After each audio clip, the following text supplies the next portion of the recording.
Hello, if you want to watch exclusive lemon content on What If Naruto, then go to my Boosty. The first link in the description here contains such hot stories for adults, such as What If Naruto was a daddy for Sarada, or Kushina and Mikoto Vulgar Naruto mommies. Follow the link and enjoy. I'm waiting for you. Come and read and find out how Naruto gets power through blood, sweat and tears, how his past is discovered, and he comes out. To light truths, what has been hidden from you and what will you have to do to have the life you have always wanted? What will you gain and lose by getting that life, and what will happen to the leaf if you get it? Let's find out here. He's going. Disclaimer of liability. I don't own Naruto or anything in this story, but I wish I did for. To be so rich XD. The sounds of grinding metal and screaming were the only noises to be heard when a blonde-haired, blue-eyed ninja appeared on a huge bridge, covered in a thick fog. This ninja was none other than Uzumaki Naruto. Naruto was 165 m tall. He had spiky blonde hair, deep blue eyes that were as blue as the waters of Wave Country, and he had 3 mustaches on each cheek. He was wearing tan ambo pants with a crib cover and on the right leg, black ninja sandals, a black long-sleeved shirt with a zipper, and an orange long-sleeved short-sleeved trench coat, with black flames licking the bottom of the jacket and the ends of the sleeves above. She also wore a headband with a black fabric on the forehead that held her blonde bangs. What the hell is there to leave me behind if I'm going to have to save their butts anyway? Naruto thought to himself with a hint of anger towards his team. Relax, kid, you know they left you to rest. You know you left yourself exhausted last night, so you needed to rest and, to be honest, you're not 100% yet. So you have to take it easy. Remember that all this is just a facade, until that small meat bag appears, said a voice from the blonde's mind. I know, Narumi, but it still bothers me that they left me behind without telling me anything. Naruto remembered his clothesline. I know, kid, but you have to focus on the task at hand. Go help your partner Uchiha. I feel like he's in trouble. The ice user is too much for him, Narumi said with such a sweet tone that she almost dropped the soup. Well, let's go and let's hope the perverted sage doesn't find out that I trained so hard during a mission, or he'll get mad at me. Naruto thought of Narumi as he ran into the fog to help his team, missing the sounds of his tendon laughing at him. In the battle, Naruto slowly made his way through the thick fog towards his equipment and the sounds of battle. I could barely see his hands, so looking straight ahead was impossible. As the blonde man got closer, he could hear more clearly the sound of metal grinding, or the sound of metal hitting the stone. Sounds of footsteps and sounds of agitated breathing. Naruto finally arrived at the center of the bridge where the fight was taking place, and what he saw was his teammate Sasuke trapped in a dome of hope. Mirrors, looking like he tried to hug an angry porcupine. He was covered from head to toe with senbon and was barely standing. Naruto took a closer look, but he knew something was wrong. I didn't see the ice user anywhere. He needed to help his partner, so he decided to sneak up to try to locate her. When our young hero approached, he noticed that what he was looking for was hidden behind one of the mirrors. As he approached the young girl, he noticed something that made him blush, something that would embarrass a certain Yuga. There, in front of him, was the user of ice, and the front of her battle kimono had burned off, allowing her to see her seek-up breasts. At the sight of her, Naruto turned his head so as not to look like a pervert, but as he turned his head, he heard a high-pitched scream, and then felt a soft and delicate hand on his face, which caused him to fall to the ground with a red footprint on his right jaw, like that of a white-haired pervert when talking to a normal woman. What the hell was that, Aku? Naruto screamed as he rubbed the right side of his face to relieve the pain. You're a pervert, I saw you looking at my chest. Naruto shouted what is now called Aku as he healed. It covered the chest. Hey, I didn't mean to, how was I supposed to know that your clothes got burned? Naruto replied as he stood up.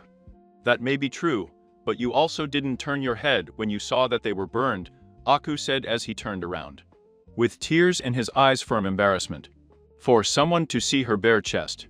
I'm sorry, Aku, I really didn't mean to look at you like that, it just took me by surprise, Naruto said as he took off his coat and slung it around his shoulders to cover her.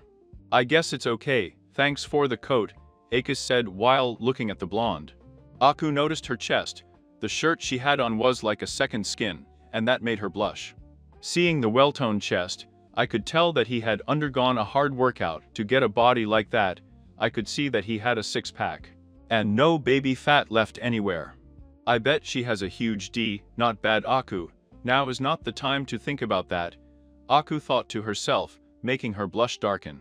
Lucky for her, the blonde had gone to see his teammate, leaving Aku outside in his own thoughts. Naruto finally caught up to Sasuke and looked at the jet-haired boy. Hey Sasuke, are you okay, man? You'll have to step up your training, because I guess you couldn't keep up with Akutchan's speed, right? Naruto asked Cabello's teammate to Zabak. Sasuke couldn't help but get angry. I can't believe he was so weak that I couldn't even keep up with him. How am I going to beat him? They were the thoughts that were going through Lucia's head, as she said, "Shut up, Tobe," was Sasuke's response. Easy man, I was just going to say that I would help you with your training. I mean, I was trained by Pervisage, he's one of the three, so I'm sure I could help you, Naruto said with his sly smile. Making the Uchiha blush, but Naruto didn't notice it. Before Naruto could say anything else, Uchiha fainted and fell on Naruto's arm, then there was a puff of smoke. And then Sasuke turned into a girl with jet-long hair, creamy white skin, cute full lips and fake cup breasts, and had all the right curves in all the right places. When Naruto noticed this, he was in shock, then a blush came on his face. What? Sasuke was really a girl this whole time, what the hell? Naruto shouted in his head, and then he heard laughter in the back of his mind.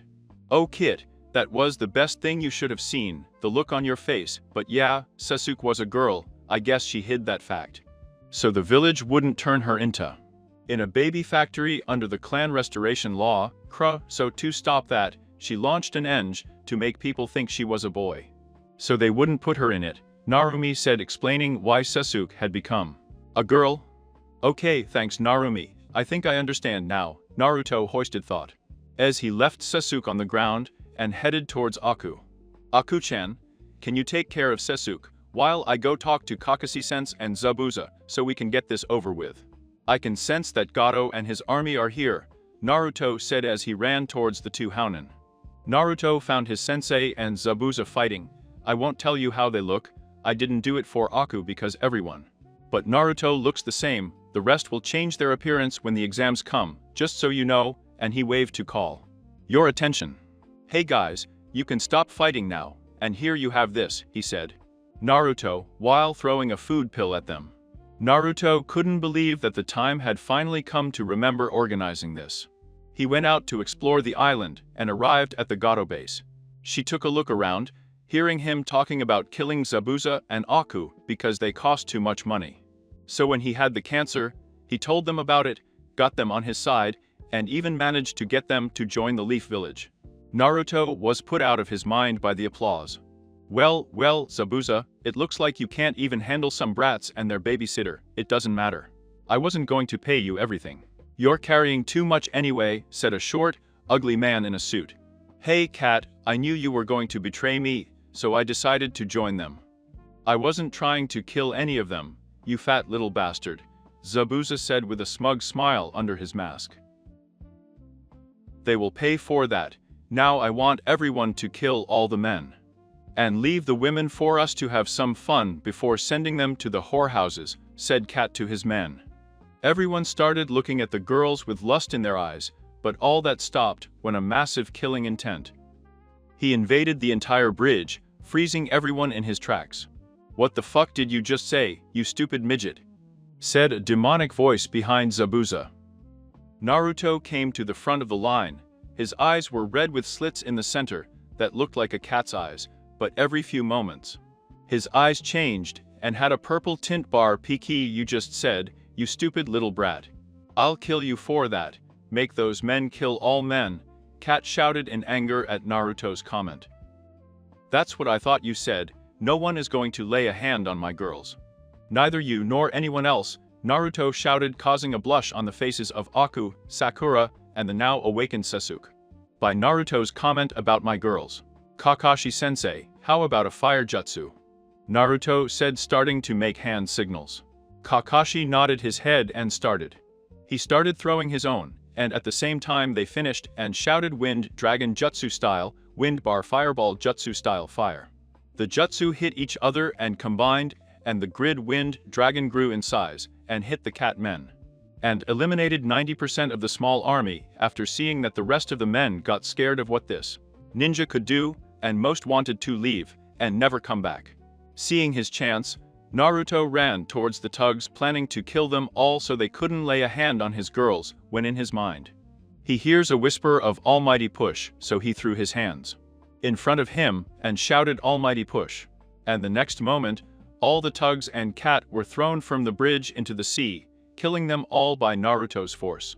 He felt a burning pain in his eyes as the blood began to pool in them.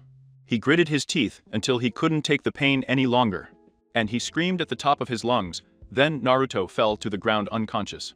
Chapter 2: Consequences and the Journey Back. Naruto woke up in his mind in a lush green field surrounded by dense forests. On his left, at the top of the hill, there was a huge lake. To his left, there was a log cabin with hot springs. Naruto knew where he was as soon as he opened his eyes, so, aware of it, he got up and headed towards the cabin. When he heard a splash coming from the lake, I wonder what that was. Narumi had never been to the lake before, Naruto thought to himself. Likewise, curiosity got the better of him, and he decided to go take a look to see who or what it was. When Naruto arrived at the lake, he didn't see anything out of the ordinary, just some fish swimming in the water, and some animals drinking on the shore. Confused, he decided to turn around and leave, thinking he was just imagining the noise.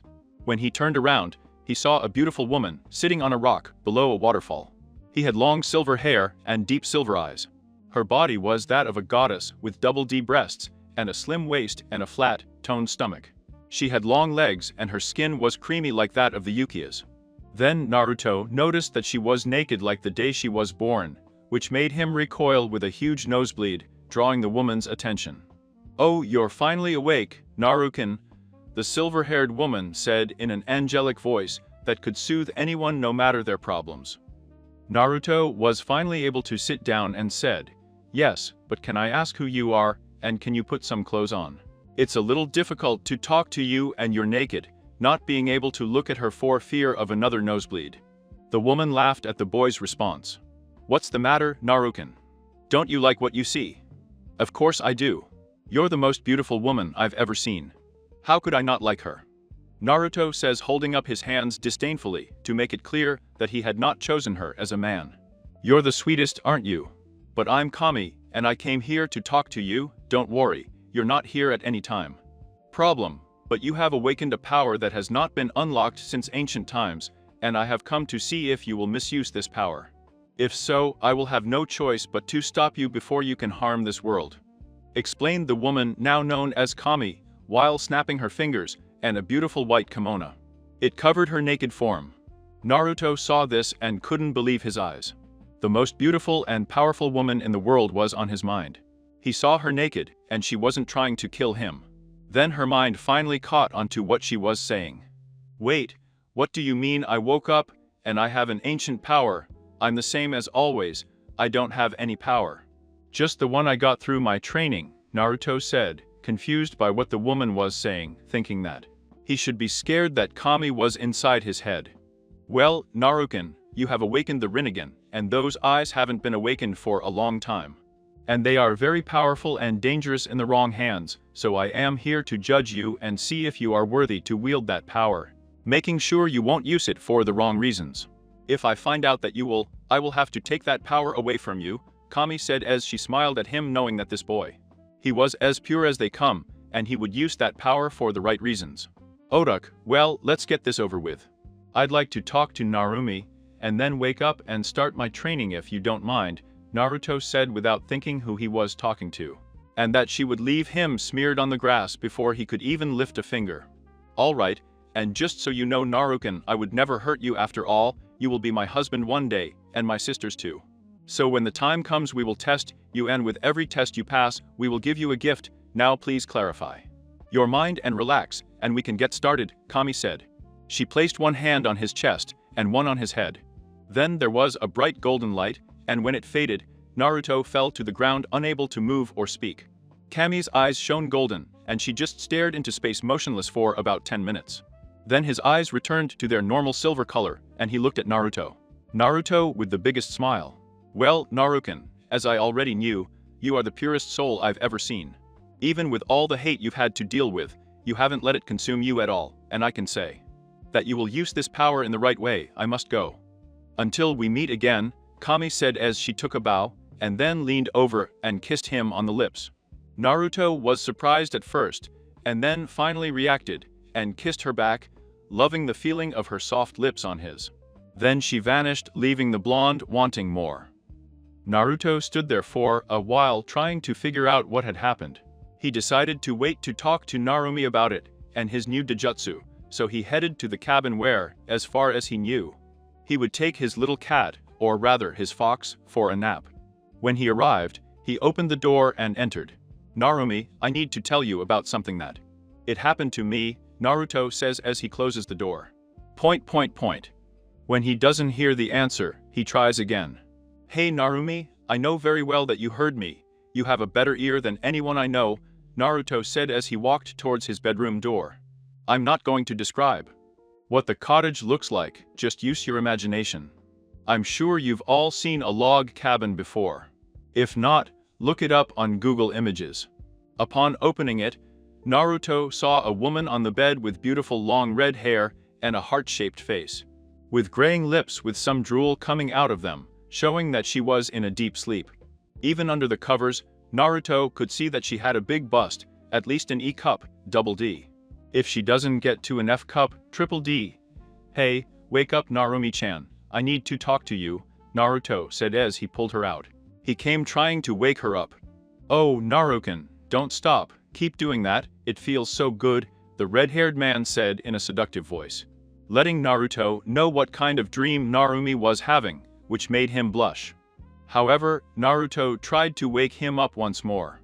Una-chanwick started Naruto, but was interrupted when he was wrapped in a pair of arms and pulled to the bed by the beautiful woman. Naruto opened his eyes as he landed on top of the woman, his face inches from hers. He could feel her chest against his and he could stop the thoughts coming to his. His mind, so soft that I wish I could just go, there is no bad Naruto. Now is not the time for that. She scolded herself, while thinking she had been spending too much time with her best man. Deciding that he needed to get up, he placed his left hand on the bed and tried to do so. Same with the right, but he noticed that his hand came into contact with something soft and round, not knowing what it was at first.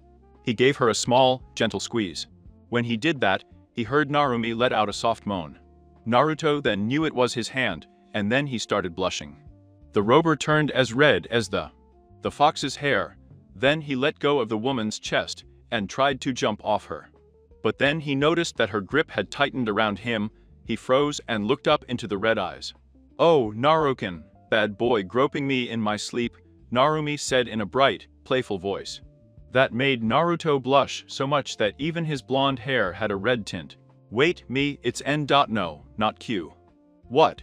What did you say?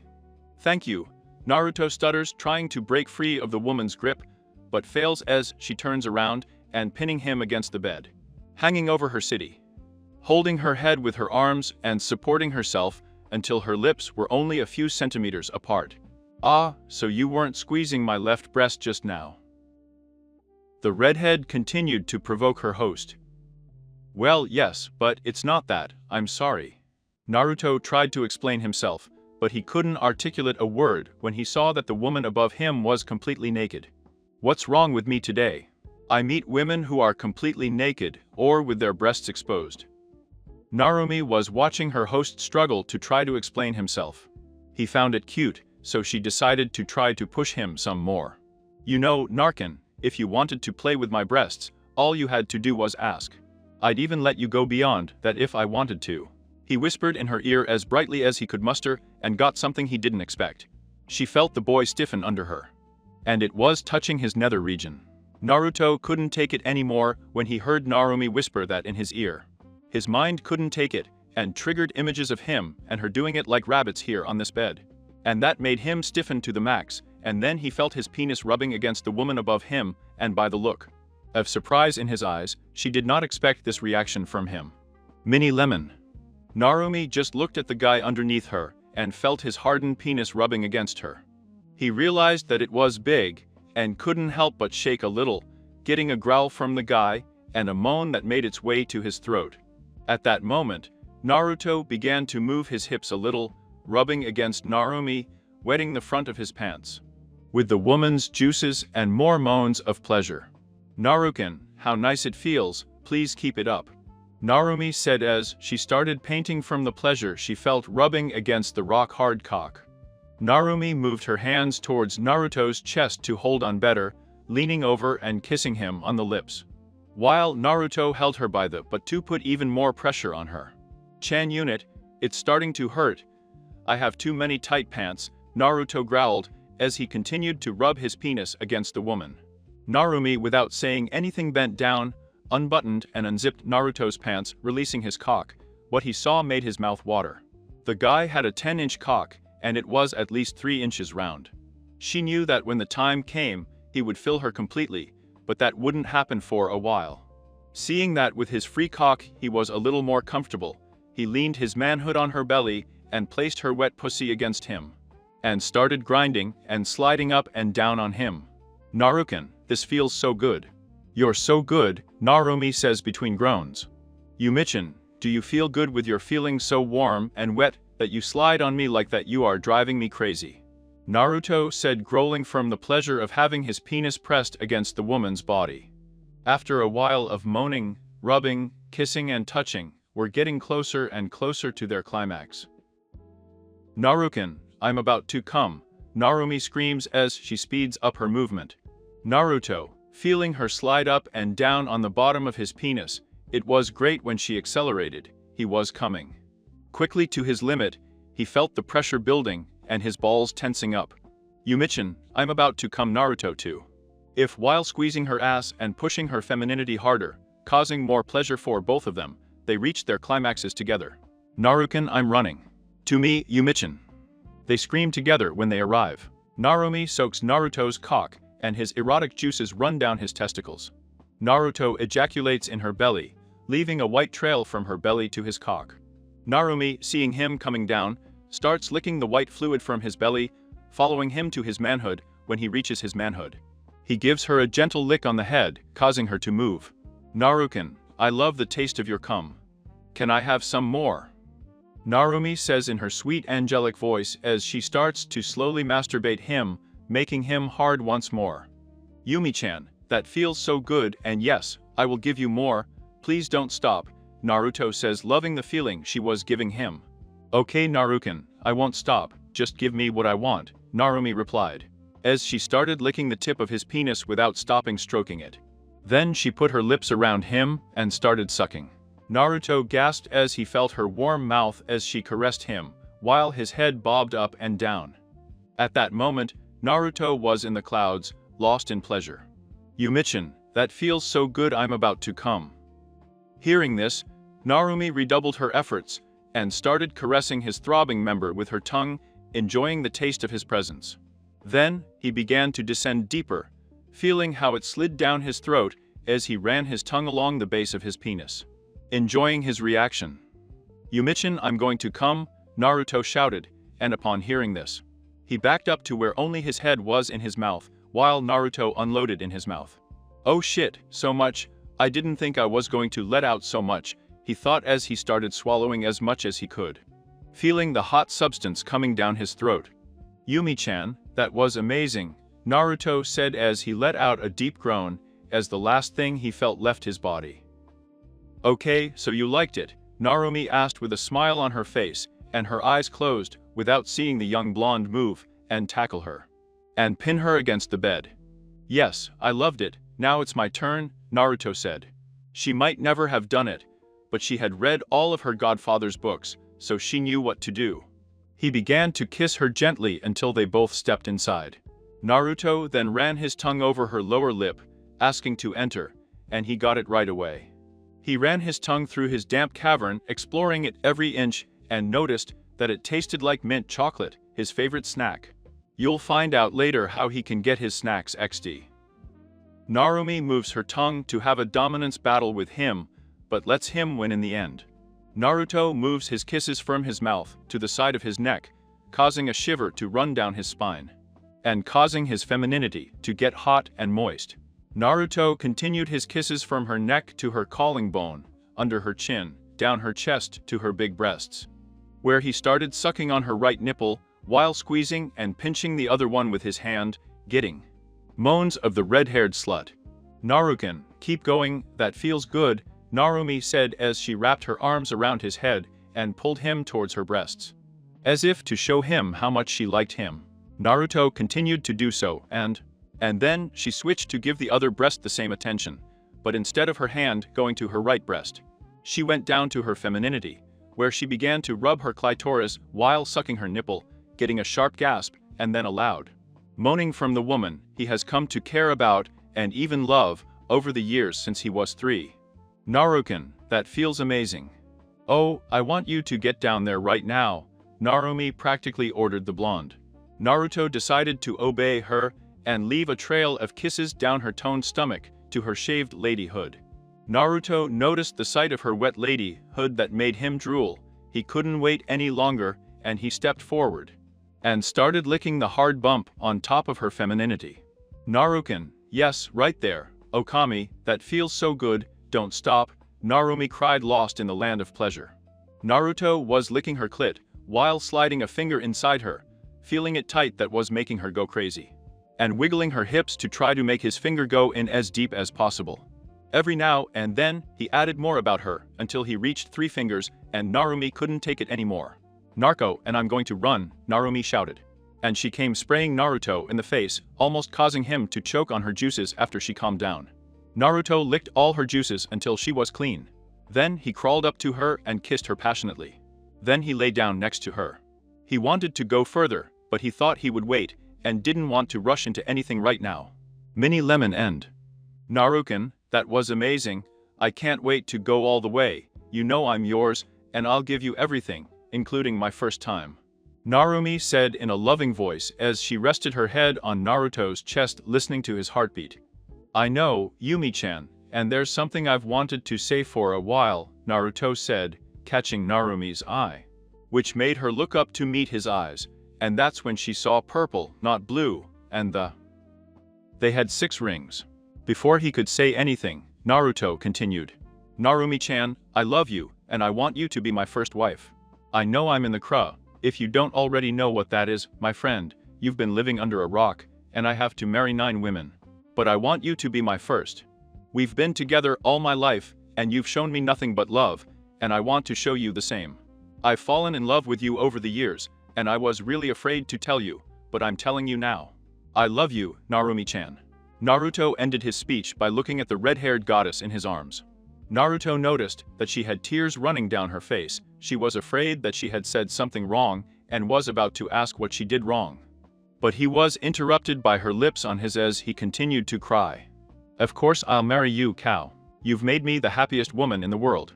You are the first one to tell me that I have never been loved before, and I want to tell you that I love you even Narkin." She ended with a big smile as they shared another kiss and she hugged for a while longer. "Now you want to explain how you got those eyes," Narumi said as she looked into his eyes. "Well, I don't know. I guess I should have woken them up on this last mission. The last thing I remember is the need to stop Gato and these thugs because they were going to take my girls and use them, and then put them in brothels. I couldn't let that happen," Naruto said, still feeling a little angry about what those sick assholes were going to do to their girls. Narumi couldn't help but smile because Naruto hadn't realized that he had said his girls instead of the girls. "So you have found 3 more girls.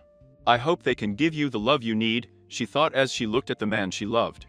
"Also, when I arrived here, there was a woman at the lake who called herself Kami," Naruto informed the redhead. That made Narumi startled and looked at the blonde in shock. "What do you mean you saw Kami at the lake? What did he want?" Narumi started asking questions, wanting to know what Kami wanted with her container. "Well, she said she came to test me to see if I would use these powers for evil, if I would use them for good. If she found any trace of evil, she would take away my power," she said. Naruto said and then blushed. She also said that one day I was going to be the husband of her and her sisters, Naruto finished while scratching the back of his head. With a fox smile on his face. Narumi just shook her head with a smile and laughed at him. Well, you'd better wake up, and when you get back to the village, I'll help you learn to use those eyes of yours. After all, they belong to my father, so I know what the powers are and how to use them. I'm going to warn you that it won't be easy. Even if you use the shadow clones, it will take you a while to learn how to use them. Narumi said as she gave him a little goodbye as she faded away. In the real world, Naruto woke up and looked around as he slowly came to his senses. He was in the room he shared with his team at the home of bridge builder Tazuna. Naruto sat up slowly and stretched his aching muscles and joints. He got up, yawned, and changed his clothes. He went to take a shower before going to get his team. Naruto came downstairs after showering, and with clean cloths on, he saw his team sitting at the kitchen table drinking and waiting for dinner to finish.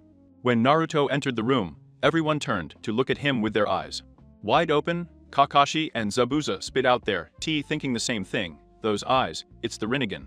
What? Is there something on my face? Naruto asked, forgetting that he didn't know anything about his eyes. Hey Naruto, what's wrong with your eyes? Sakura asked, a little astonished to her teammate. Well, Sakura, it's a dojutsu named Rinnegan, Naruto explained. When did you get those eyes, Naruto? I know you didn't have them before this mission, Kakashi questioned his student. I should have woken them up on the bridge when Gato threatened to take my girls and do that to them. Naruto said without noticing that he used my girls again and in front of everyone, getting blushes from Aku, Sakura and Sasuke. And kinky giggles from Kakashi and a small smile from Zabuza. Well, Gaki, I didn't realize they were your girls, Zabuza said depending on the blush on the girls' faces. And caused Naruto to blush upon realizing what he said, causing Tazuna, Tsunami and Nari to laugh. See, shut up, Naruto replied sitting next to the Uchiha, looking at her, and noticing that she had a pink tinge on her cheeks. I need to ask you, what is your real name? I guess it's not Sasuke, Naruto asked the girl sitting next to him. No, I'm Sasuke, and I'm sorry for the lies, and the fact that I'm actually a girl, it was because of the village face that I had to hide. Sasuke said feeling bad for what she had done. Don't worry, Sasuke. I know why you did it, and a beautiful girl like you doesn't need to feel bad about protecting herself from hell like that. I know all about the Kra, after all, I'm in on this too, Naruto said, making Sasuke blush and look away from the blonde. Making Aku and Sakura a little jealous that I was talking to Sasuke like that and not to them. Hey, Naruto-kun, how are you feeling? Sakura asked, a little worried about her teammate Bara Nuevo Amor. Oh, I feel better, just a little sore, but other than that I'm 100%. Thank you for asking, Sakura-chan, Naruto said with his sly smile, causing the three girls to blush. And if anyone had been watching, they would have seen the blush on Tsunami's face too. Well, that's good to hear, Naruto, because for the rest of the time we're here, Zabuza and I will be training you while too. We helped Tazuna rebuild the bridge, so for the next month, all of you, and yes, that includes you, Akuzan, must be ready because the training will be intense, Kakashi said with his smile in his eyes. That was the response of all his most Aku students. They all had dinner and got ready for the next month. Time jump. The month passed quickly and Kaxi, keeping his word, trained them to exhaustion. Besides spending some nights where the team would include Aku from now on as he will be with them, he just camped outside as he didn't have energy nor to walk back home. On his days off or during lunch breaks, Naruto would take one of the girls out to lunch to get to know them. He had gotten to know each of them and had explained to them that the village has him in the class, that he had to marry 9 women, 3 for each class, which he was a part of, which is where Uzumaki, Senju and Namikaze. The girls were surprised to find out that he was the son of. But after the shock passed, they calmed down a little. Then he told them about Narumi, and that she was the Cubino Kitsune, 9-tailed fox, and that she was sealed inside him. And that she had helped him to train together with his godfather Jiraiya, the Gama Sennin, wise toad. They were surprised again that Naruto had been trained, but one of the legendary Sannin. But Naruto informed them that he was just a pervert who peeked at women in public toilets and warned them never to go there. If they were in the village. Needless to say, his respect for the man decreased quite a lot. At first, he feared that they would hate him for having the fox sealed, but to his surprise, they said that he was a hero for saving his village and that they respected him even more for his burden. He also told them how he was treated during his childhood in the village and how he is still being treated. Say again that they were furious with the village, but he had told them not to hate it and that one day he would find a way to open everyone's eyes and show them that he was himself and not a demon. By the end of the month, they had all become stronger and closer to each other. Yes, so close that in fact, all three girls had agreed to be his girlfriends because they knew that he would show them all the same amount of love and attention. As for their training, they had increased the level of their chakra to the point where they could make shadow clones to help with their training. And they loved memory. Shared, it helped them a lot, but it had its drawbacks, and they all felt it at the end of their training. Although Naruto was not affected like the rest due to his healing factor, the clones had helped them learn chakra control, and the Judas they had been taught by Kakashi Zabuza. I'm not going to train in details about the jutsu right now, because I will give a list about them when they go to train for Chunin exams. They had also helped them with muscle memory with their Taijutsu and the aim of weapons. And let's not forget the real help when it came to the bridge, to help them raise the chakra levels.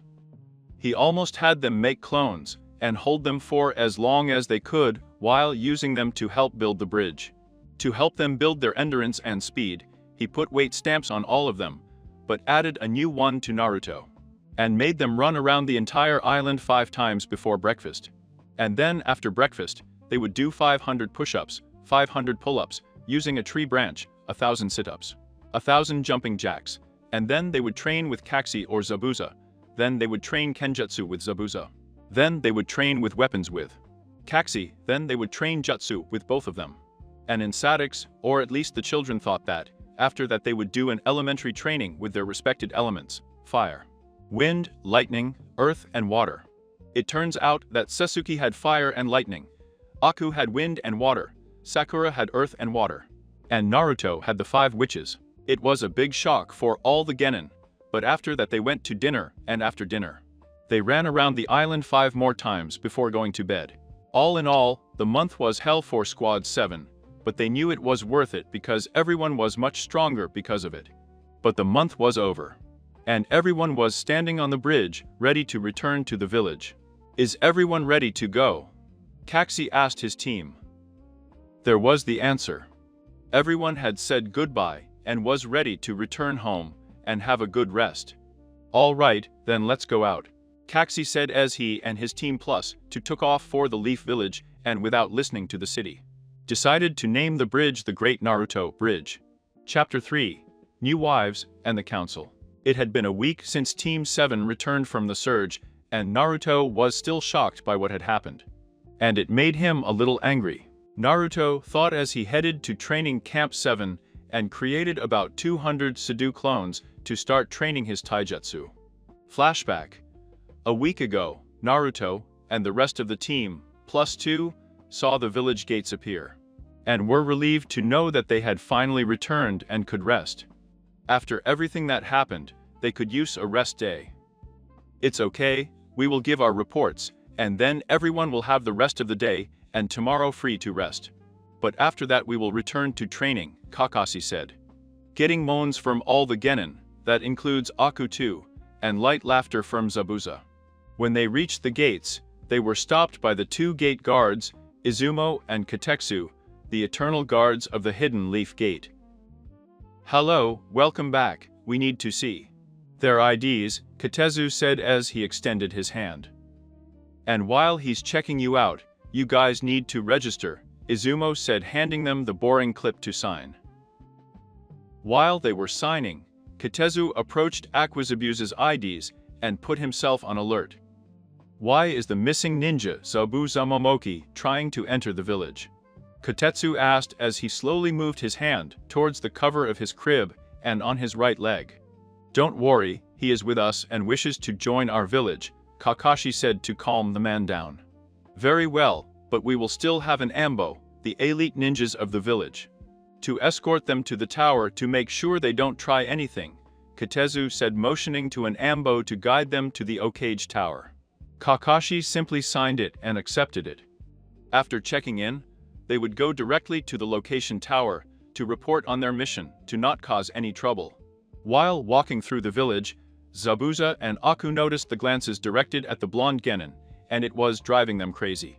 To treat the child like that was ridiculous, and was showing how dumb civilians were.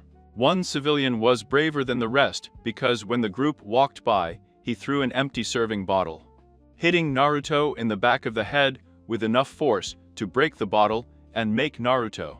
He fell to his knees and clutched his bleeding head in pain. In a second, Kaxi and Zabuza slammed the man into a wall of the bar they had just passed through with enough force to make the wood splinter. "What the fuck do you think you're doing?" Zabuza shouted at the drunk man, releasing his ki, murderous intent, making the man get a little sober. "That demon deserves much more than just a small blow to the head. He has killed thousands of our loved ones. And he should be killed before he does it again," the Naruto man sneered when he said the last part. "You are under arrest for violating the Sandami law, and you will be taken to Ibiki, but you should know this. If you ever attack my student again, nothing in heaven or hell will save you from me," Kakashi said, attacking him with the full force of his ki to make his point clear before throwing him towards his escort to be taken to Ibiki before killing the man. He walked over to his computer to check on Naruto and saw blood running down the back of his head. He feared he was seriously injured. "Naruto, are you okay?" Kakashi asked, crouching down next to the boy and taking a look at the wound, and he saw that there was a piece of glass from the bottle stuck in his head. "Okay, we'll continue on to the tower. I'll make a shadow clone to take to Naruto." "Naruto to the hospital for treatment," Kakashi said, making a clone, who picked up the blonde boy and carried him towards the hospital. "You should have killed the man for hurting Naruto-kun," a furious Sakura said, receiving nods from the other two female members of the group. "Okay, that's enough. We need to get to the tower and report," Kakashi said, but he completely agreed with his student. "If only I could have killed that bastard." Location tower. There was a man in his 60s in the office, hard at work on the worst enemy paperwork. He was wearing the traditional Okage robe and a hat with the fire kanji. He wore a goatee and was puffing on his pipe. This man was none other than the Okage Sandami, Irizen Sarutobi, also proclaimed Shinobi no Kami and Professor, for his tactical prowess in past wars. However, today it is just a shadow of his farmer self, spending most of his time doing paperwork and dreaming about retirement. "I'm too old for this. I swear it looks like this shit keeps growing," the third thought. He reached into his desk drawer, pulled out a tape measure, and put it next to the stack of papers. In front of him, reading the measurements, "Ugh. 108 as I thought, is really growing."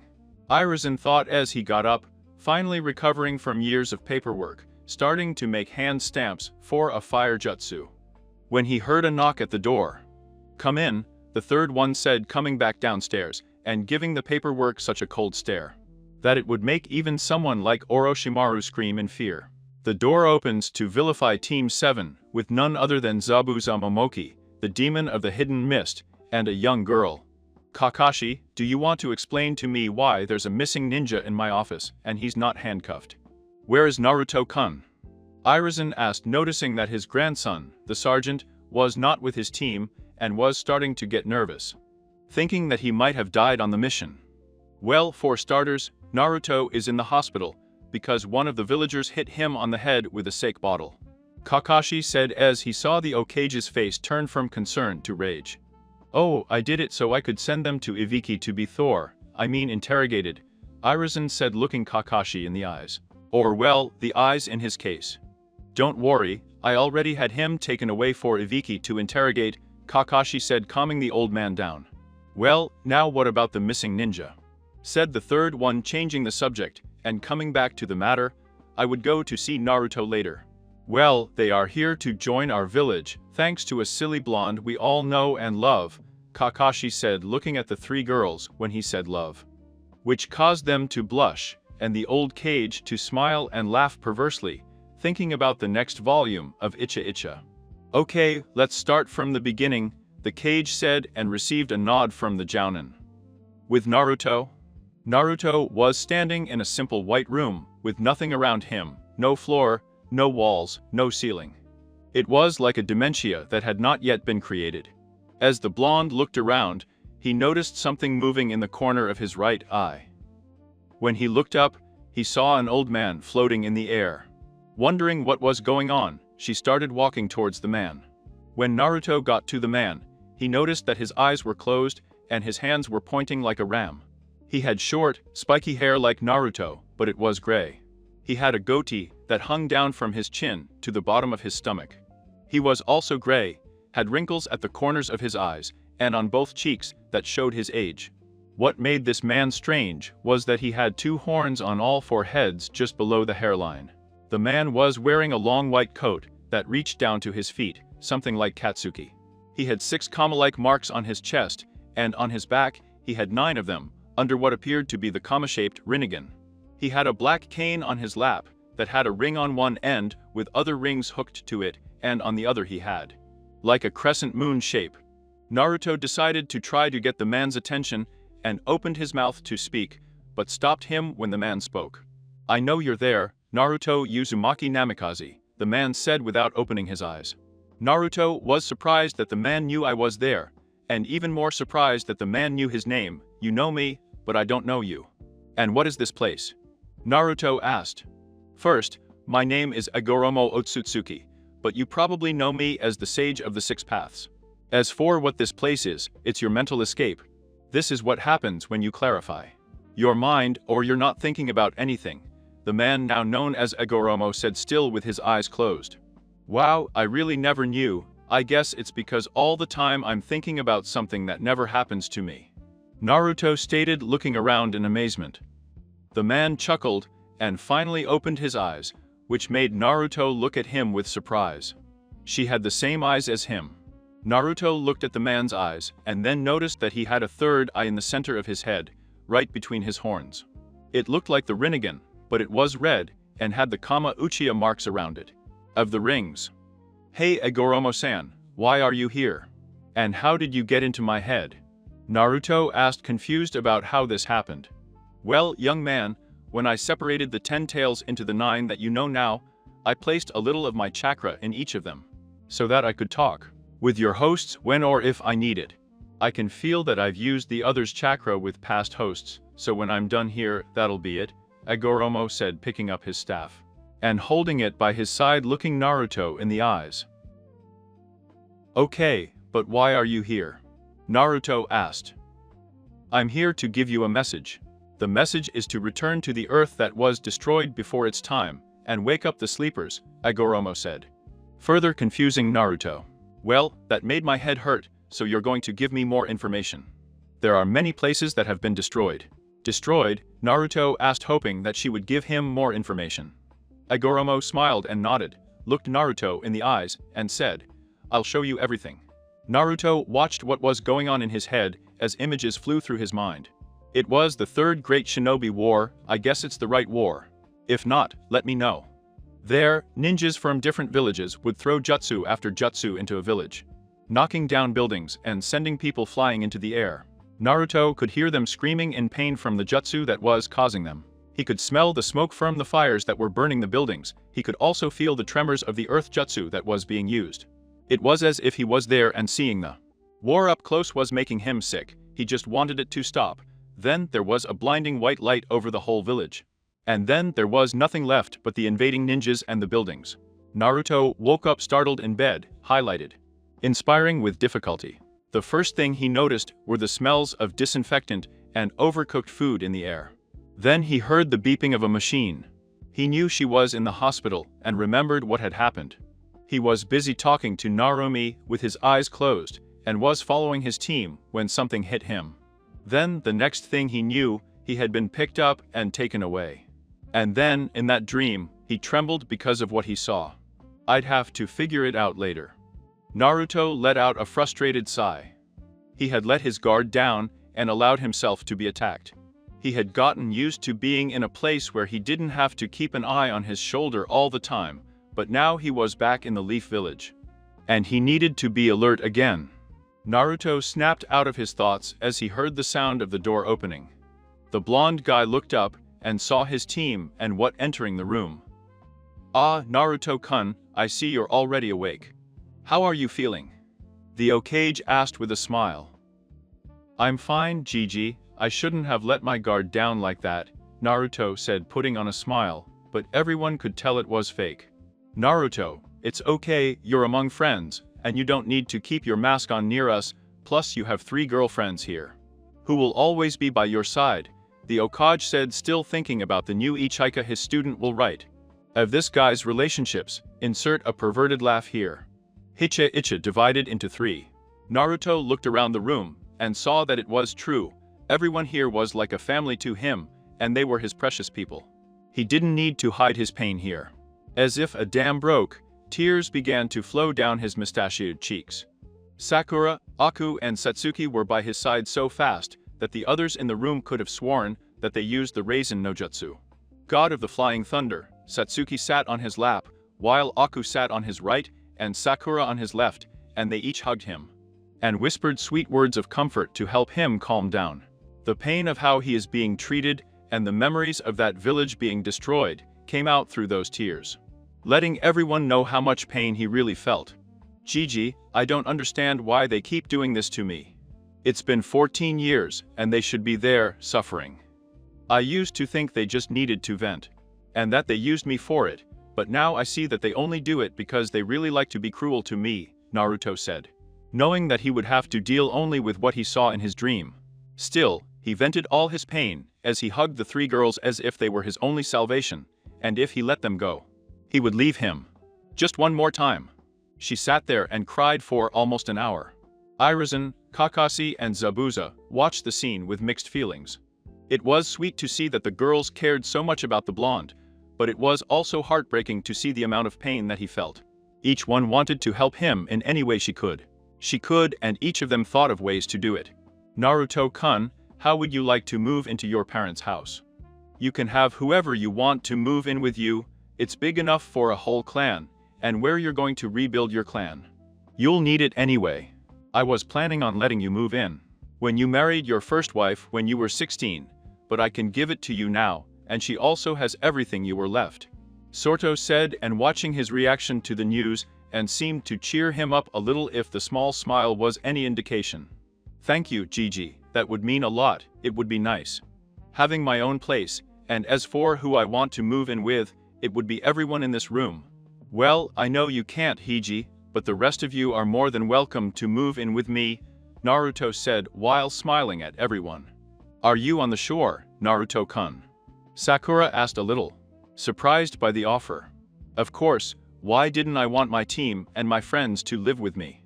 And as for Kakashi-sensei, he's like my Anetti, he used to live with my parents before they died, so he's family in everything but blood. And he has no choice, he has to come and live at my complex," Naruto said, making Kakashi drop his book and look at Naruto with wide eyes. "Naruto, Otuto, your heart is too big, sometimes you know that, but if I would love to go live with my Otuto, I have to keep you out of trouble and other things until you are a little older and married," he said the silver-haired Jounin, but he mumbled the last part to himself while thinking, "Minato, Otuzan, I've got my Otuto back. And I swear I'll protect him, I won't let them take him like last time, damn council. And you, without eyebrows?" Naruto asked with a smile, knowing that would annoy him, causing the 3 girls to laugh at his antics. "Well, I have no other place to stay, and if you ever call me that again, I will castrate you with a spoon," Zabuza said with her left eye moving every few seconds. "Well, you know I'll stay with you too," Aku said, hugging him tighter while smiling at him, which made Zabuza's eye contract even more. He would be watching them like a tiger to its prey. Naruto turned and looked at Sakura to see what she would say. "Well, I guess I could if you really want," Sakura said with a smile, resting her head on his shoulder. "And you, Satsuki-chan, would you move in with me?" Naruto asked, leaning down and pressing his face against his neck, causing a shiver to run down his spine. "I would love to, but I can't leave my mother alone at the Uchiha resort, she would feel lonely," Satsuki said with a slight frown. Don't worry about that, Satsuki-chan, just move her here. I know it's weird for me to say it, but I think she could do with living surrounded by people and not staying alone in the complex all the time, Naruto said, surprising everyone again with his good nature and her pure heart. Well, I'll have to talk to her about that, and then I'll be able to warn you something, Satsuki said, leaning over his chest, filling his hard muscles with her shirt and loving how they felt against her. Everyone fell into a comfortable silence for a moment, and then an Ambo entered the room with a flash of body and knelt in front of the Okage. Report, said the third Alembu. Sir, I'm here to inform you that there will be a council meeting in an hour. The following people will also attend the meeting: Kakashi Atake, Akumamoki, Zabuza Momoki, Naruto Uzumaki, Satsuki Uchiha, and Sakura Aruno, the Embu reported. Thank you, Bear, you can retire, said the Okage, dismissing him. Well, it looks like they won't get a break yet. I guess they have found out that they awakened the Rinnegan, Satsuki's real form, and Aku's lineage. So I must get ready for them to try to stop everything they can throw at me and all of you, the old Okage said. And with that he left through a body blink to get ready for the meeting. Time jump 1 hour. Naruto and the group arrived at a set of double doors that were green and had carving the insignia of the leaves on them. Well, here goes everything, Naruto said loud enough for the group to hear. Naruto still remembered how the council had tried everything to get him banished or executed. So he wasn't looking forward to this meeting. Naruto knew that where Satsuki and Aku were close to him, the council would now try to scam them. To probably try to turn them into some kind of baby factory for the Kra, he wouldn't let that happen even if it cost him his life. The group waited around the doors to be let in after about 30 minutes. Sayembu arrived to let them in. When they entered the room, Naruto noticed that nothing had changed. On the left were the clan chiefs representing the Shinobi Council, and on the right were the civilians. From shop owners to property owners, mainly the richest civilians in the village, who represented the civil council. From the far left was Yashi Yuga, the head of the Yuga clan. They specialize in taijutsu, the soft fist, where they use their dojutsu, the Yakugan, to see the circulatory system of the chakra and hit the chakra points to change the flow of a person's chakra. They think they are the strongest clan in the village. Next up is Shibi Aburame, the leader of the Aburame clan. His clan has insects called Kireku living inside them that they use to drain people's chakra. At birth, his clan has insects that enter his body, and they use it as a nest, and in return, insects fight for them. Then there's Tsum Inuzuka, the leader of the Inuzuka. They specialize in tracking and fighting with their ninja hounds. They are also experts in taijutsu. His clan partners with a ninja hound from an early age, and then in training to fight together. Next up is Inuchi Yamanaka, the head of the Yamanaka clan. The specialty of this clan is mental jutsu. They can take over your body, or just enter your mind, to find out everything they want. They can know everything about a person just by using a jutsu. Then there is Shakaku Nara, the head of the Nara. They specialize in shadow jutsu. They use their shadows to connect with a person, and they can control their movements to use their shadows to kill their target. Then there is Choza Akimichi, the head of the Akimichi clan.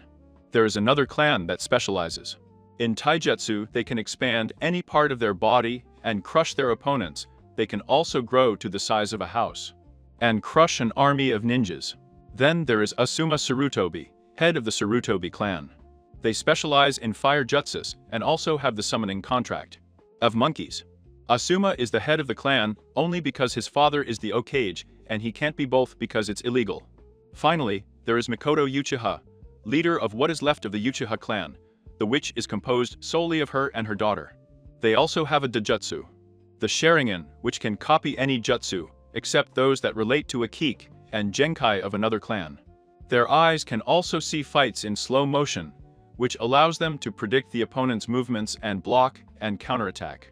On the right, there were also 7 civilians who were making fun of the Kyubujin Chiruriki, not even. I'm going to try to name the civilians because the only time they will be used will be at a meeting, and the only one that will be used will be Luki Aruno, the witch who is Sakura's mother. I know that's not his name. Then there was Irizen Sarutobi, the third Kage, and his advisors Omura Mitokado, Koru Tetane, and Danzo Shimura, he was also the Leander of Rot. Now that everyone is here, let this meeting begin, the third one said, kicking off the meeting. Okage-sama, we called this meeting because we heard some worrying news, Omura said as the meetings began. What news would that be? Omura-san asked the Okage, already knowing where this was going.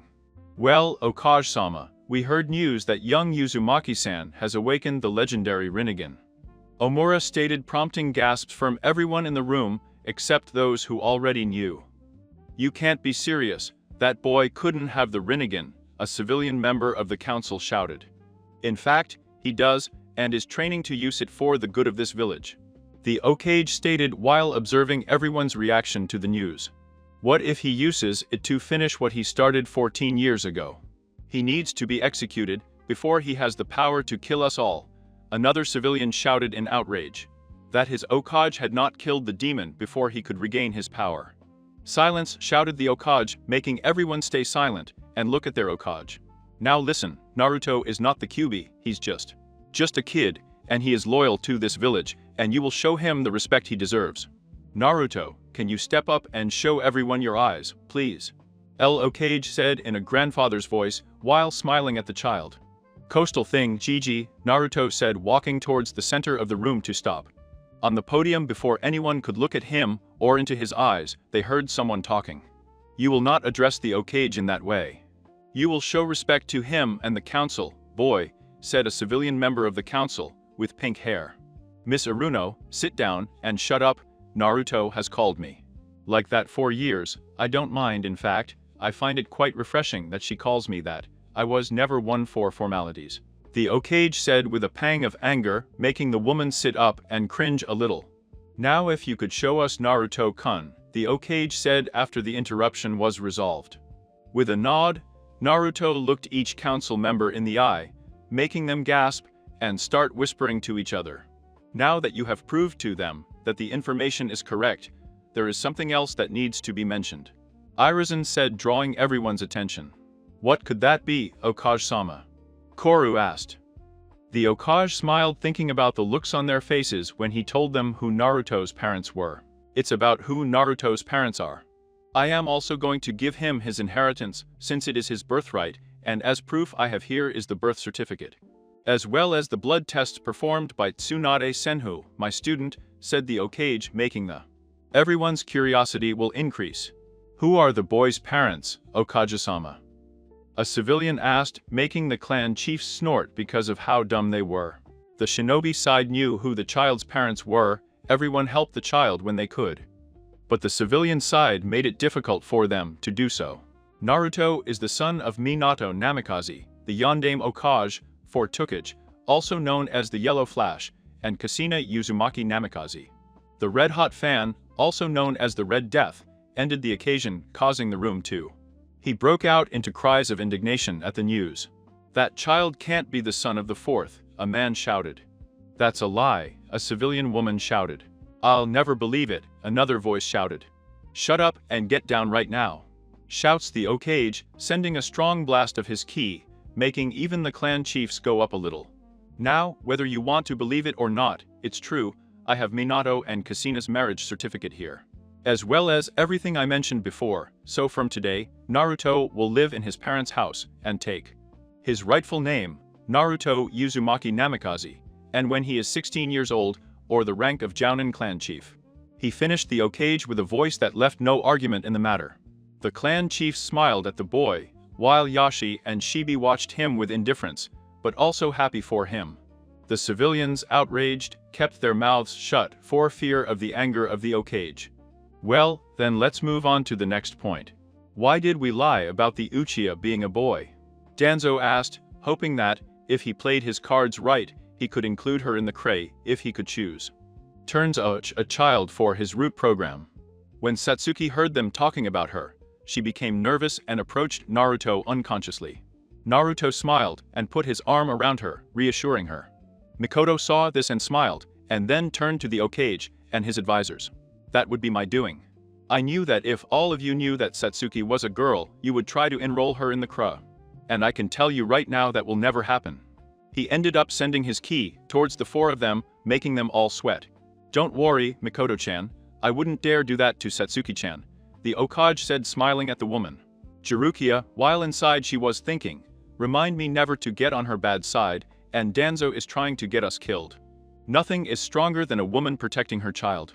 "All right, would you be willing to go to the Kra instead?" Danzo asked with a mocking smile, knowing that he would do it to save his daughter. Mikoto wasn't surprised that he had asked that. He knew she would do it to save her daughter. She had prepared for that too. So with that in mind, she opened her mouth to speak, but was interrupted before she. "I could answer him. Okage-sama, if you don't mind, I'd like to ask Mikoto-sama something before she answers you," Naruto said, breaking the silence of the room. "What are you doing, Naruto?" Where were the thoughts of Satsuki, Sakura, Aku, Kakashi, Zabuza, and the Okage? "You can," the Okage said, wondering what he was about to witness. "Mikoto-sama, I would like to ask you to be one of my wives. I have been in the sense that I had 6 and should take 9 wives. And I would like to ask you and Satsuki-chan to be one of them," Naruto said as he bowed slightly in respect. And to hide the rober that grew on his face, but all the clan chiefs and the Okage saw it and started laughing at the boy. Mikoto couldn't believe what she was hearing. This guy had just asked her and her daughter to marry him, but why? Then it occurred to her why he was doing it. If she accepted his proposal, then neither of them would have to worry about crack, because she and her daughter would be protected by Naruto. The Okage was a little surprised that Naruto had asked him that, but he knew why he was doing it. If Mikoto and Satsuki accepted, they would both be protected by Naruto as one of his wives. "Before I can answer you, I need to talk to my daughter. Can you wait while I go out and talk to her?" Mikoto asked Naruto, who just nodded his head, still too embarrassed to speak. They both went into a private room with the Okage to have their discussion, leaving everyone else waiting. "Naruto-kun, what was that?" Sakura asked a little angrily. "Well, you see, that was the only way I could think of to save you both from becoming breeding factories. I know what I did was wrong, but I wanted to save Suki-chan and her mother from having." Then to go through that, Naruto whispered to Sakura and the group, which made them realize, and dedicated a small smile to the boy and his golden heart. It took Mikoto, Satsuki, and Irizen about half an hour to return to the council chamber and take their seats. Satsuki stood with Naruto and the group. "It's okay, Naruto. I'm ready to give you my answer, and my answer is, if you can have my daughter's hand and mine, we will both be one of your wives," Mikoto said, smiling while thinking, "Stick it in your ass, I dance." Meanwhile, Danzo kept a calm face, but inside he was furious because his plans had been ruined by the boy. Then he came up with an idea to see if they were serious about marriage or if this was an attempt to save the girls from the face. And he could use Konoha Law 196, Section 93, the clan security law. "Well, that's good, and I propose that we act the clan security law," Danzo said, which caused the faces of Lokai, Mikoto, the rest of the clan chiefs, Kakashi and Zabuza to turn pale, and Naruto, Satsuki, Aku and Sakura to tilt. The confused head. "What the hell is that?" Naruto asked, confused, but from the look on everyone else's face, he knew it couldn't be good. "Well, that Naruto-kun would force you to marry Mikoto-chan and Satsuki-chan right now before the council," El Okage explained while sweating a bit, trying to think of a way to get them out of this. At this point, he finally understood what the Okage was saying. He would have to marry Mikoto and Satsuki right now if he couldn't get out of this. "Danzo, why would you ask for that law to be implemented? It is only for when a clan is about to become extinct, like when there is only one member of the clan left, and he is sick and about to die. So, we applied that law to find someone who is willing to have his child, to prevent the clan from becoming extinct," the Okage said. "Yeah, well, Naruto is the last of his clan, and he's a ninja. There is always a chance that I will die on a mission, so I think I should hunt those two down. Now to ensure that at least one of them gets pregnant by him, to ensure that his clan is still alive," Danzo said with a small smile. Knowing that he was about to win this argument, and knew that they would not be on the right track. Meanwhile, Zabuza was getting angry, and thinking that these people were being silly, and that this was a waste of everyone's time. And he was about to express it when Naruto spoke. "Very well, if that's what you want, I'll do it," Naruto said, angry that they were being forced to do this. But he would do it to protect them from a life of rape and having to give birth to a child once a year. "Naruto-kun, are you sure you want to marry them now?" the Hokage asked, quite surprised that Naruto would do it just to save them from a fate like the Crows. "Yes, Gigi, I will marry them now," Naruto said while thinking. "Danzo, will you pay for this later?" "I don't know how, but I'll find a way to bring you down." "Well, and do you two also agree to marry Naruto?" Danzo asked with a twinkle in his eye, thinking that he had them trapped and that one of them would go to the Crow. "Of course I agree to marry Minato," Satsuki said, surprising even herself. Where did that come from, Naruken? I've never called him that before. My feelings for him have grown so much in just 1 month. She thought to herself. Mikoto was deep in her thoughts. I know that if I say no, I will cause all kinds of problems for her. Problems to Satsuki, but if I accept, I will marry Naruto, a 14-year-old boy, and my dead best friend's son.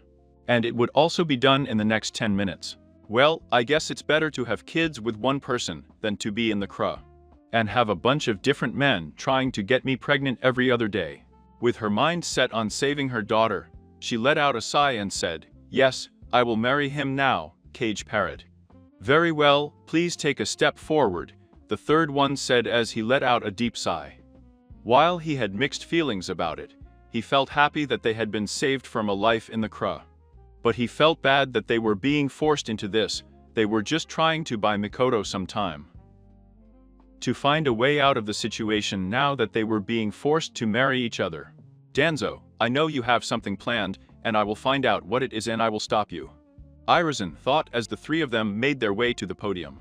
Mikoto, Naruto, and Satsuki were standing on the podium, ready to get married, when he felt a hand slip between his hands.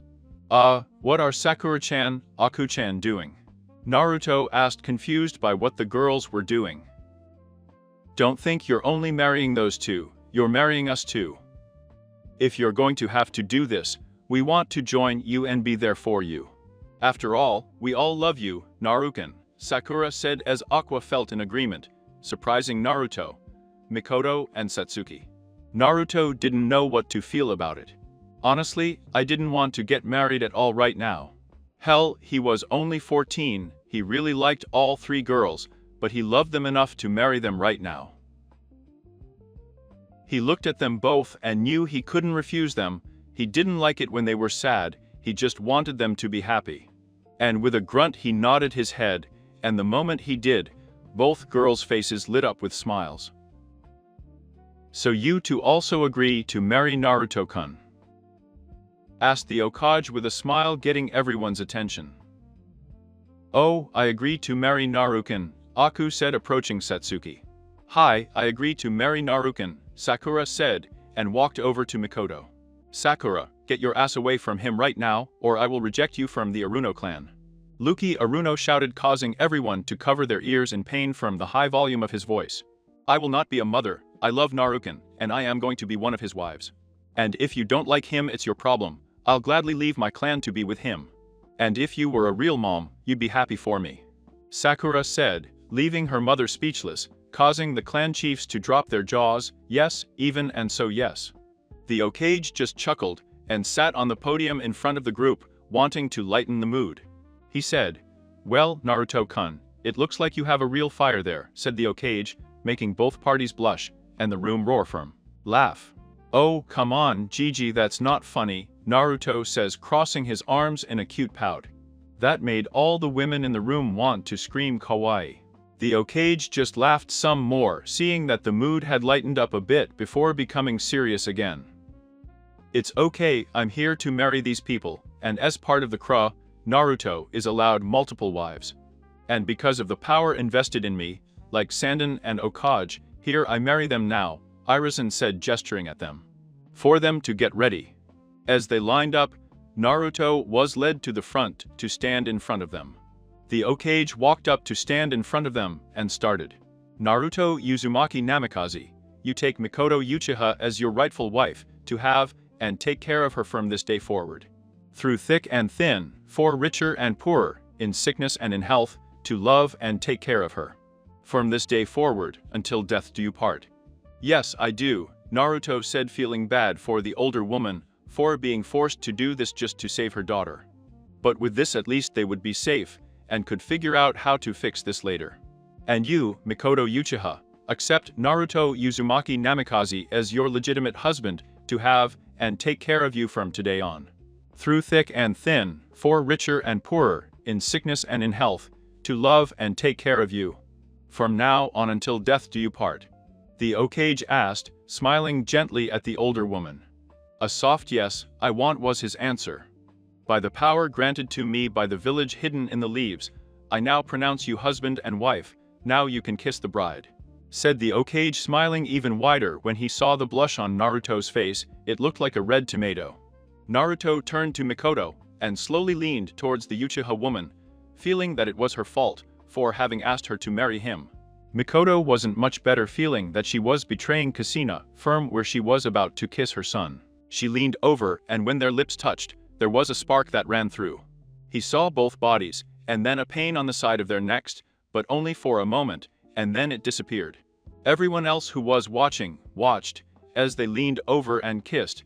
A flash of bright white light came out of their necks. When it faded, they saw some smoke coming out of their necks as if the marrow had been torn out of them. The Hokage was looking, and he could see a stamp appear on both of them. The kiss is over. They both turned to look at the Hokage, and saw the expression on his face. What? Naruto asked, fearing he had done something wrong, just so the name would point to their necks. Naruto and Mikoto extended their hands to touch the pointed point, and they looked at each other, and decided to look at each other's neck. And what they saw was the beginning of a seal that looked like a curved line that started from their collarbones, and went up to their ears. What the hell? Naruto asked in a choppy voice, and not knowing. See what to say. That Narkin is a mate, Mark. She is a little faded right now, but once you mate with her it will darken, and she will be your true mate. Narumi's voice said firm inside her head. Partner brand? Naruto asked, but without knowing it, out loud, and the Hokage heard him. Partner marks. Are you sure about that, Naruto-kun? Irizen asked, moving closer to get a better look at the markings. Yes, I'm sure. I found a scroll that belonged to my mother, and it said that every Uzumaki had a real partner, and when I found them, they found married. A mark of the symbol of the Uzumaki clan appeared on their necks, Naruto told him, but only. He was repeating what Narumi was saying. Then Mikoto is your real partner, or at least one of them, because she is just starting the Uzumaki whirlpool, the Hokage reported.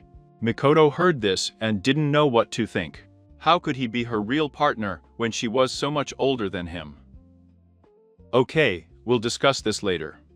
We have 3 more weddings to do, said the Hokage with a perverted smile on his face, causing the girls to glare at the man. With every wedding and kiss, Naruto's seal grew, and so did the girls.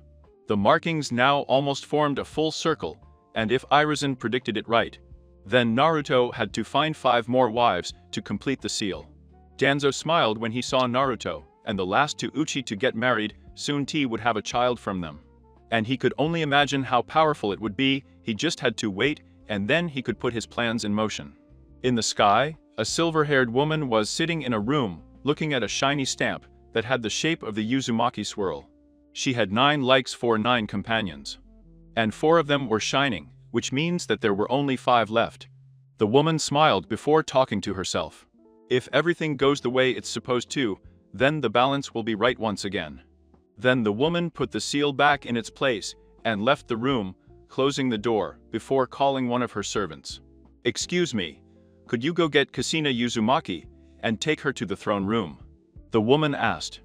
Yes, Kami-sama, the servant said as he bowed, and then left to complete the task. The woman, now known as Kami, entered her throne room and sat down. On her throne, waiting for her servant to arrive with Kushina. Let's see what you'll do, Naruken. Show me what kind of man you really are. Kami said to herself as she held up a big screen to watch Naruto as he continued with his life. In a short time, the servant returned with Kushina. Kami-sama, I have returned to the lady Kushina Uzumaki as requested. the servant said, bowing and leaving the room. "Oh, Kushina, finally come sit down," Kami said to the redhead. "She's wearing the same thing as in the manga bar anime. So I'm not going to go over her looks." "Kami-sama, why would you ask me to be brought here? Did I do something wrong?" Kushina asked, worried, thinking that she had done something wrong, to be thrown into hell. "Not at all. I brought you here so you could see the life of your Sochi," Kami said with a smile, when Kushina's face lit up with a huge smile. And he ran to watch his Sochi on a big screen. "Thank you, thank you, thank you, thank you," was all Kushina could say, with tears running down her face. Kami just smiled and rubbed the back of his head, and they both started watching Naruto's life unfold. Back to Naruto. "Okay, now that we're done and you already have 4 wives, we can finish up here, and you can transfer them to your enclosure," the third one said as everyone walked back to their seats stunned by what happened. "And now, what's left of this meeting?" Irizen asked, wanting to get this over with already, the writer too, lol. "It only remains to be seen why Zabu Zamamoki is in the village wearing a leaf headband," Mura asked, looking at the former Mist Ninja. "Well, it's simple. He joined the Leaf along with his daughter, who just married Naruto-kun. He agreed to start a program to train anyone who wants to learn Kinjutsu. I also discussed it with him, and he agreed to help me create a group of our 7 swordsmen," the Okage said, eliciting gasps of surprise and a yes from Naruto. "When will this program start?" Danzo asked, thinking he could incorporate some of his root members into the program and have them teach the others later. "Not until after the exams," the Okage said, catching Naruto's attention. "Exams?" Naruto asked. "Yeah, the Chunin exams are in 3 months, so you'd better start training," the Okage said, watching Naruto and his team turn around and look at the sadistic smiles on Kakashi and Zabuza's faces, which made them start crying anime tears. "Gigi, you hated me, you don't know. They're going to put more effort into our training, even more than before. I don't know if my body he can take it more," Naruto said as he fell to the ground on his hands and knees, while the clan chiefs and the Okage laughed at the poor boy. "Okay, the meeting is adjourned. Naruto, meet me at my office to get the keys to your house," Irizen said as he walked out the door. While everyone was leaving the room. Office of the Okage. "Okay, here are the keys to the Naruto-kun house. Also here is your parents' bank account information, and also a list of all the properties and shops they owned," Irizen said, handing Naruto the keys and 4 scrolls he put in his kunai holster. "Gigi, I need to ask you a favor," Naruto said, making the Okage look at him and smile. "Coastal thing, what do you need?" Irizen asked. "Well, I'd like you to send someone to help Sakura get her things. I'm afraid her mother will try something now that she's my wife. You know she's my biggest aider in the whole village," Naruto said with concern in his voice. "I'll go there with her myself," Irizen said with a smile. "Thank you very much, Gigi. I would like to go, but my clones and I will be moving with my Koto-chan and Satsuki. Kickin' right now?" "Well, my clones too, but I'll go help after I leave here," Naruto said with a big smile on his face. "Okay, tell Sakura to come to my office when she's ready to go get her things," the Okage said with a giggle at the boy's antics. "It's okay, Hiji, but I have to go. I have a lot to move and then train," Naruto said as he walked towards the door. "Before you go, take this," Irizen said as he tossed her 2 books. Naruto looked at the books and saw the initials MON one and the initials Q on the other. "If you don't know who they are, you should slap yourself. Those are your parents' notebooks about everything they knew about Fuinjutsu, sealing arts. If you're like them, you'll be a sealing master in no time. Good luck, boy," Irizen said as Naruto left his home office. "Now I just have to find a way to defeat you," Irizen said to his arch-nemesis Paperwork, just as the door was opening. And Naruto poked his head out. "Paperwork can be defeated by shadow clones, Gigi," Naruto said, and then closed the door to hear repeated knocks and the word stupid after each hit, making Naruto laugh while he was off to help his wives move in. Final flashback. That was a week ago. Now he was living with 4 women. A sadistic father-in-law who wielded a sword, a perverted older brother, and a godfather who only shows up to eat his food and try. Spying on the girls when they use the personal hot springs. What bothered him the most was Mikoto. She hasn't been the same since they got married. He knows she's not happy. He's tried to cheer her up, but nothing has worked so far. He just wished he could help, and it was killing him not to be able to. Kakashi had told her to just give him time and space, so that's what he was doing. He just hoped it would work out. Naruto was taken out of his thoughts by a cloud of smoke to insult Kakashi. "I thought I would find you here," Kakashi said with a smile in his eyes. "Yes, I had to leave the house, so I decided to come to the training camp for a while," Naruto said as he blocked a clone's kick. "Well, anyway, I came to give you your Chunin exam application so that you can take the exams," Kakashi said as he handed her the paper. "But I thought it wouldn't be for another 3 months," Naruto asked, a little confused. "Oh, it's not, but I went ahead and signed you up and thought you could complete the thoughts and turn them in now. And we could worry about training all 3 whole months. By the way, it starts tomorrow," Kakashi informed him. Naruto took the paper, signed it and handed it back to the silver-haired man. "I'll go deliver this and then I'll get some supplies for your guys' training."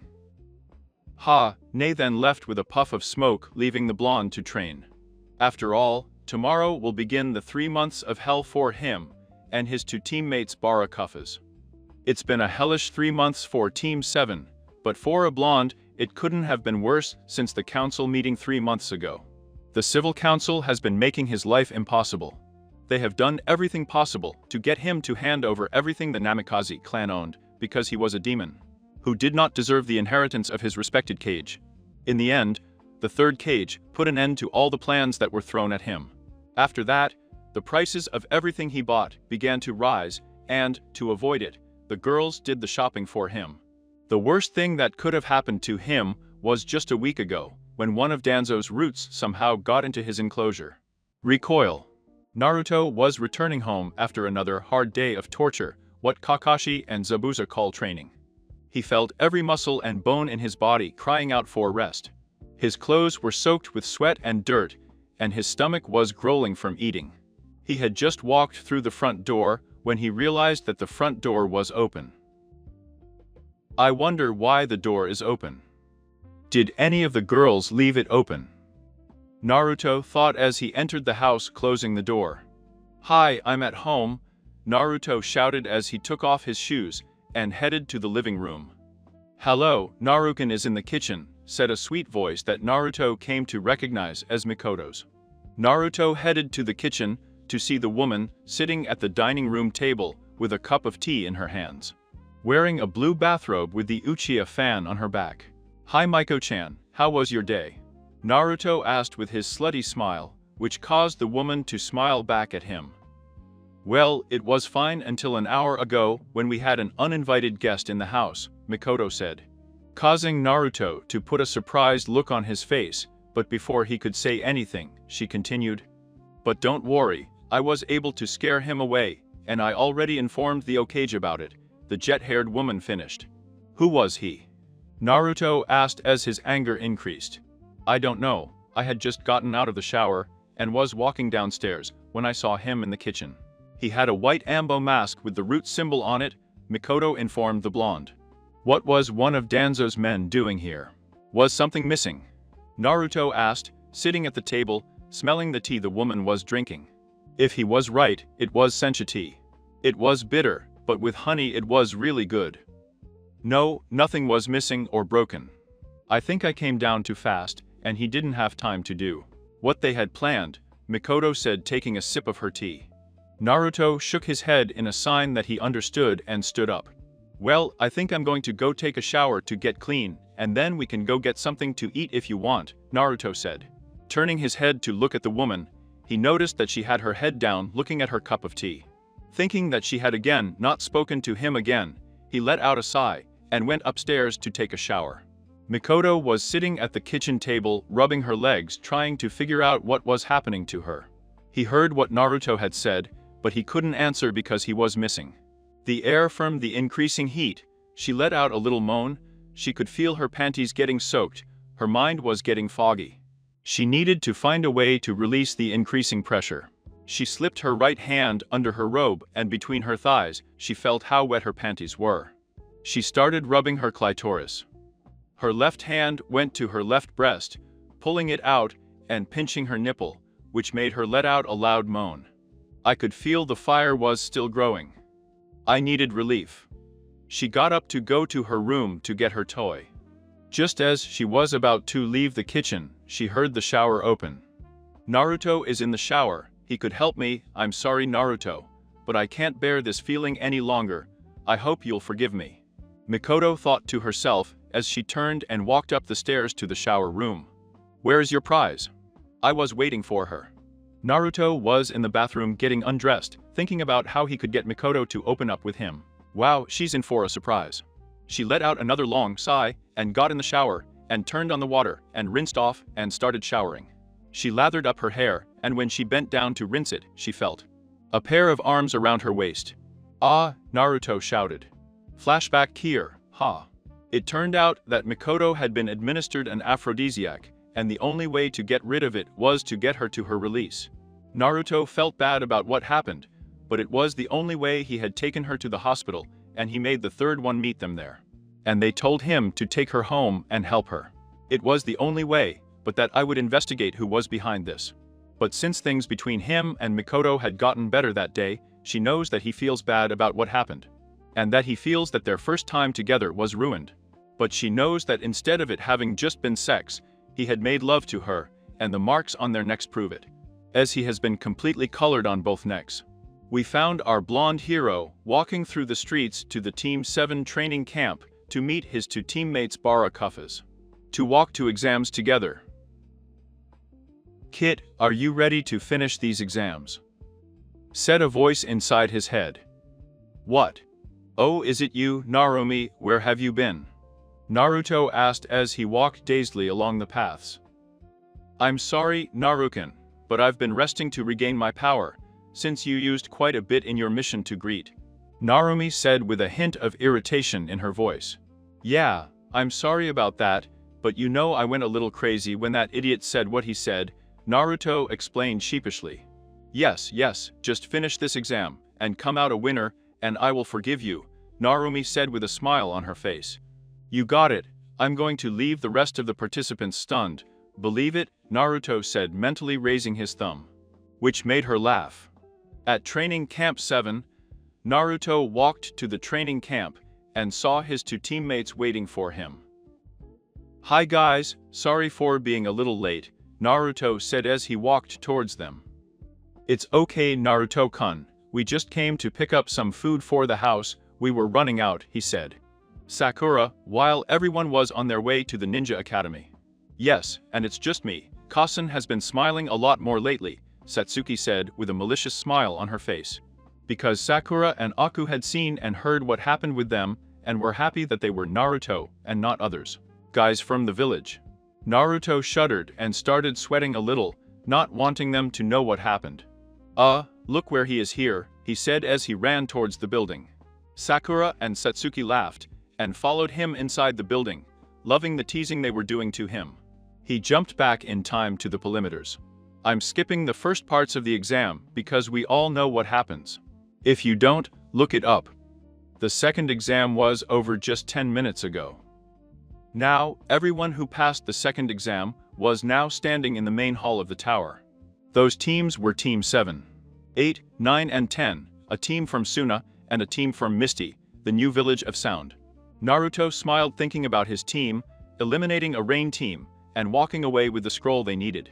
And arriving at the tower the next day, which left them 3 days to rest, and now they have to face each other in matches. One-on-one to see who goes through to the final. His team was rested and ready for the challenges ahead. To be continued. Chapter 5, The Test of the Will. We found all the Genin participants standing in the main hall. The Hokage had just explained the true meaning of the Chunin exams, and that there would be a preliminary round. Because there were too many participants for the final.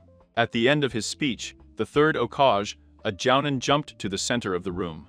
Please allow me to take over, Hokage-sama, the Jounin said with a rough cough. Very well, you may proceed, Elate, said the third as he stepped back to watch the fighting, which was sure to be good.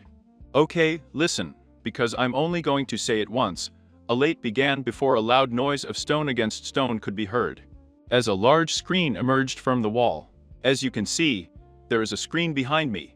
There will be men blinking on it, and they will be chosen at random. You may end up fighting with someone from another village, or you may end up fighting with a team member. Ali took a moment to let that sink in their minds as she coughed a few times. I don't want to write every time that cough, I'd be up all night typing this. As the young ninja assimilated this information, they looked around the room, wondering who they would be up against. Oh man, I hope I don't have to face that redhead in the sand, she thought I was going. It's okay, it doesn't matter. No matter who I'm playing against, fate has already chosen me to win, Neji thought. Well, this is getting interesting, Naruto thought with a smile on his face. Well, no matter who it is, I will give everything, Sasuke thought. Now, if everyone looks at the screen, the names will start choosing. It said, catching everyone's attention as they stared at the screen.